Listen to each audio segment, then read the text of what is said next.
Welcome to Unleash Everyone's True Potential.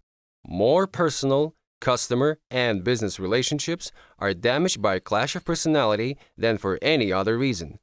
Primary personality may be described as a combination of emotive traits and assertive traits that form our predominant behavior, and no one gets a second chance to make a first impression. You probably approach a lion, a wolf, a lamb, and an owl quite differently, but have you considered how you approach other people?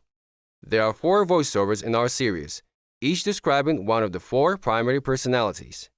This voiceover describes someone who displays low emotion with low assertiveness. We call this style the cool asker, which represents 20% of the tested population.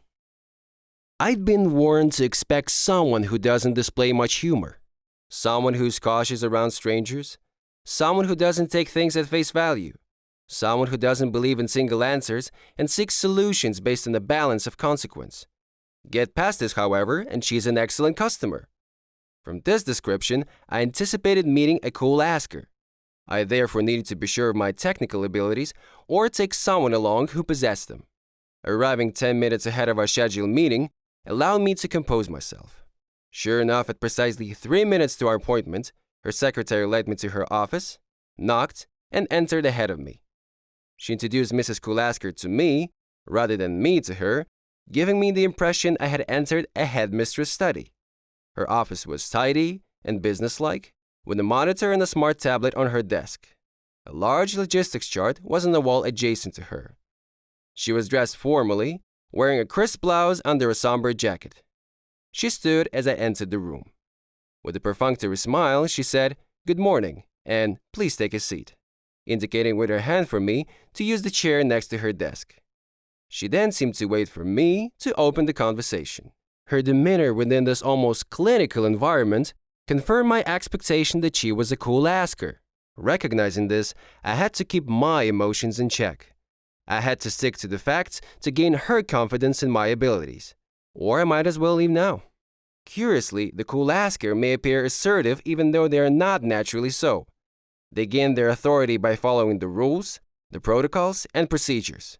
They seek to comply and expect others to do the same. Expecting a meeting with the cool asker, I had emailed an outline agenda in advance, and referring to it, I opened by thanking her for seeing me, stating today would take no longer than the allotted time, unless she thought to extend it. As I was speaking, I removed 2 copies of that agenda from my briefcase, offering her one. I asked if anything should be added or amended. Receiving it without comment, she produced her own copy for comparison. I said nothing. It read, "Meeting with Mrs. Coolasker, 10:25 a.m., Monday, 3rd of August, Olympia Buildings. 1. Introduction of background to my company, 5 minutes. 2. My experience and credentials, 3 minutes. 3. Publish background on Mrs. Coolasker's company, 5 minutes. 4. The facts about my company's services. Discuss. 5. Suggest services that may be of specific interest. Mrs. Coolasker's approval. 6. Arrange a working agenda to explore A. Where are you now? B. Where do you want to be? C. What are the different methods of getting there? And D. Which are the most appropriate methods to commence? After a few moments of contemplation, she expressed almost indifferent satisfaction that this might be an appropriate agenda, but mentioned item number 6 had yet to be discussed. Hard evidence carries more weight with the cool asker who remains suspicious of hearsay or anecdote, so I'd brought copies of my formal qualifications, plus 2 copies of my company service brochure, having revised its layout and memorized the page numbers to each main section.